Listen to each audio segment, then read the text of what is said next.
Hello and welcome. I've been wanting to do a video on variable length integers or VarInts for quite some time. I haven't found anything on YouTube about them insofar that I've been searching. But VarInts have to deal with databases, and when you're in the database and trying to figure out the length of something, how big a particular record is, or if you're manually carving out a record and the payload, and you're trying to find out how big each element is, the VarInt tells us how much to read and how to interpret bits and pieces from the payload. Just to give you an example, I'm going to go through a text message or a chat message from WhatsApp. Here's a screenshot from my iPhone, and I'm going to focus on the message. She is pissed off that I got a nice tan and she didn't. This is a conversation between me and my friend Martin. And the nice thing about the iPhone, of course, in the chat, it presents it to us in a nice way, where we can see it nice and easily. But when it's stored in the database, it's a little different. We can see what it looks like by opening up the database from WhatsApp. It's the chatstorage.SQLite database pulled from my iPhone. Opening it up in a free SQLite viewer presents me with many tables, and the table that I'm interested in here is the ZWA message table. I'm going to assume it's WhatsApp message, and I found the message I'm interested in. She is pissed off that I got a nice tan and she didn't. Well, the database viewer, it's nice. It presents the data to us still in a way that's reasonable, that we can understand it and see it. The dates and timestamps are quite funky though. When they're interpreted here, they don't come out quite right in the message date field. But when we're looking at the data in its raw format, if I was just to look at this database in a hex viewer, and there is where I want to maybe look for data on my own. Maybe I'm looking for deleted data or something. If I open it up in a hex viewer, this is what the data looks like in its raw format. This is a particular page from the database. On this page just lies records from that table that we were looking at. And again, one of those messages in particular is, she is pissed off that I got a nice tan and she didn't. Now, this is the beginning of a page in the database. I can make another video later to go into the page header and talk about it, or the database header.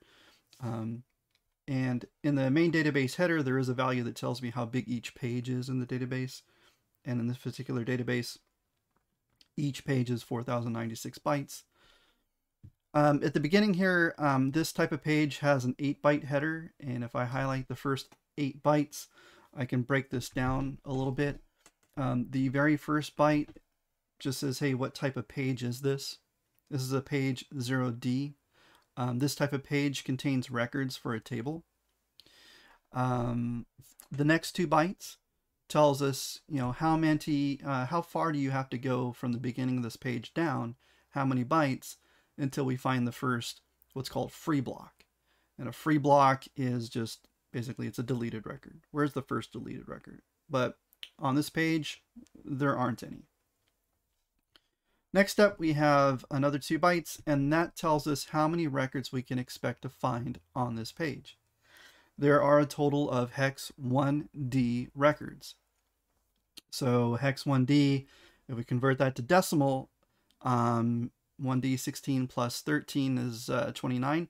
So there's 29 total records on this page. Next up, the next 2 bytes. Hey, how far do I need to go down from the beginning of this page, how many bytes, until I get to the most recent record, or the last record that was added to this page? And in this case, it's hex 45. But then that's decimal. We have to convert it to decimal. 4 times 16 plus 5. It's going to give us 69. So 69 bytes down from the beginning of the page will bring us to the first record. And then finally, the last byte here is, how many fragmented cells are on this page? Well, since there's no deleted data here, there's no fragmented cells. And then immediately following the record header is the pointer array. So we said here that there are, 29 records on this page. Then there will be 29 sets of 2-byte values that point to every record on this page when converted to decimal. But I want to get right into it, to VarInts, how we spot them, and how we convert them. So 69 bytes in, most recent record. It's the one that's highest up on this page. So if I start from the beginning of this page, just hold shift and do a little arrow action, go to offset 69. Down here I can see I have offset 69. It brings me right here to this hex 8.1. This is the beginning of the record, and this is a VarInt. It's a variable length integer. 8.1. Is it just 8.1? Now, if we go to the SQLite.org website, it'll give us a definition of a VarInt, and it tells us that VarInts can be anywhere from 1 byte to 9 bytes in length. How do I know? Is this just a 1-byte VarInt 8.1? Is it a 2-byte VarInt 810D? Is it a 3-byte VarInt 810D 88? Let's figure that out. And let me open up my whiteboard. And the easiest way is to just start drawing. So my first value was 8.1. When dealing with VarInts, you take a look at the first byte and you break it down into binary. 8.1 broken down into binary is 1 0 0 0 0 0 0 1. And we take a look at the most significant bit. The most significant bit is what's called the marker bit when dealing with VarInts. If it's on, it says, okay, you need to also look at the next byte because it's part of the VarInt. If it's off, you're done. If this was a 0, then it would just be a 1-byte VarInt and we wouldn't have to look any further. But since this is on, we have to go take a look at the next byte. So after 8.1, I have a 0D right here. So the next byte is 0D. Now I break that one down into binary.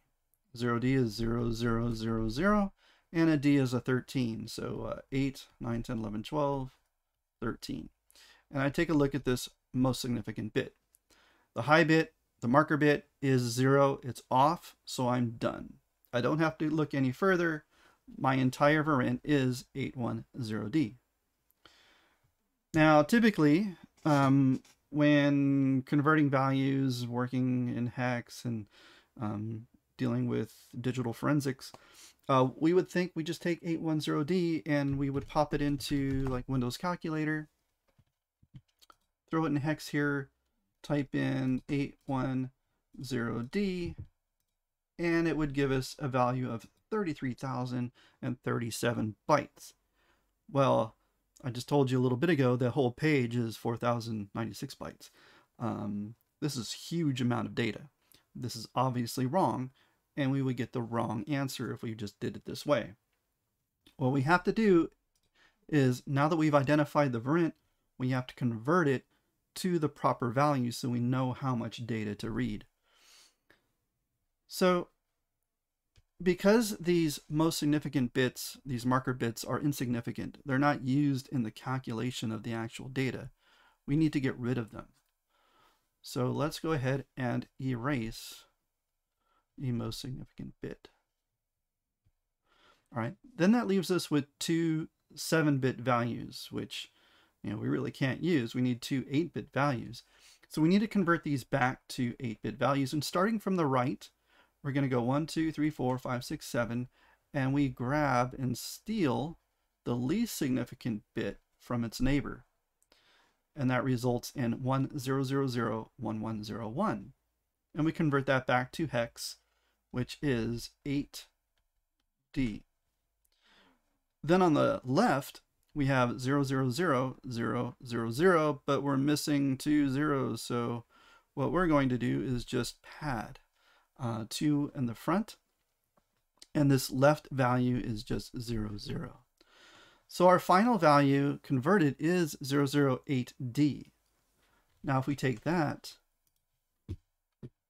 and convert it to hex, 8D, now we get decimal 41. So the correct converted value is 141 decimal. And that is the length of that most recent record, the one that we're taking a look at here. So if we go back and say, okay, 141 bytes then, but here's the thing with this particular value is we have the length of the record, but the length of the record does not include the value that we just decoded. So it doesn't include that. And it does not include the value immediately to the right of this, the next value, which is the row ID, or you can maybe think of it as like the record ID. And the row ID here, if we take a look at it, 88, it's another VarInt, all right? And here's another thing. A way to identify 1 byte versus 2 byte VarInts real quickly. If the left nibble of any hex value, 81, if the left nibble is greater than or equal to 8, then you have to look to the right. You have to keep going.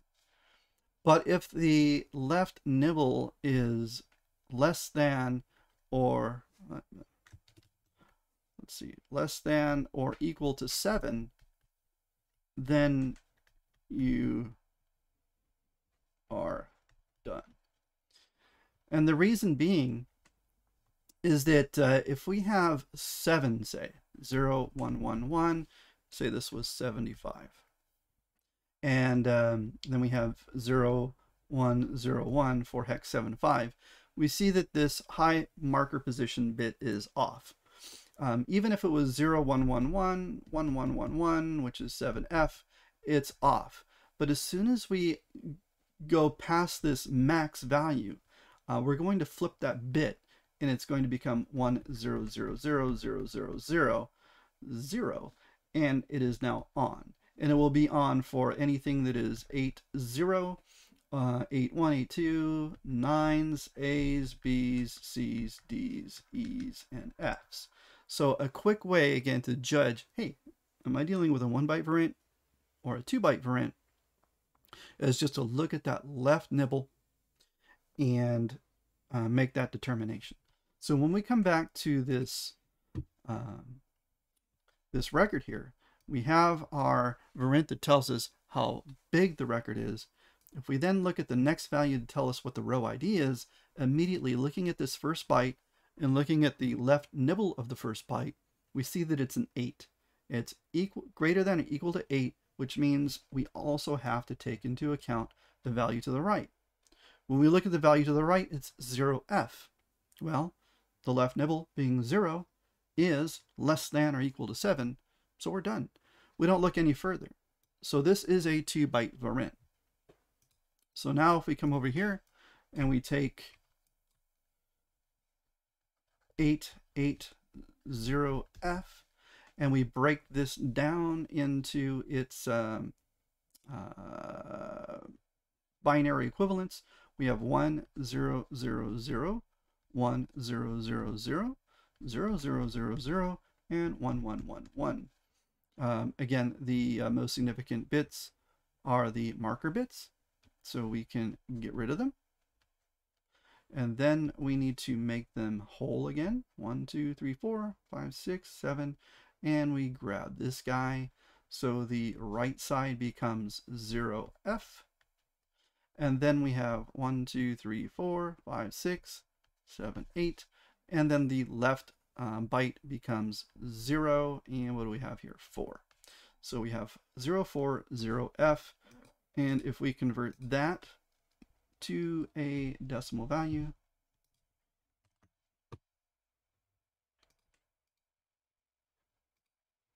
We get decimal is 1039. 1039. Whoops. Held on to my pen too long. Decimal.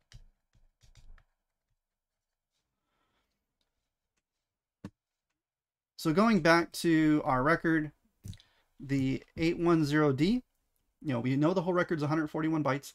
810D is not part of that, and neither is the row ID value. We start calculating and highlighting the data right after that row ID, starting with hex 23. So hold shift, go down 141 bytes. And now we can see, I can move this up a bit and I can zoom in. We can see I've highlighted 141 bytes. We started highlighting here and we've ended at the end of that record. Immediately after that starts the next record and the next VarInt, which we can see is 2 bytes, and then we can see the row ID is 2 bytes.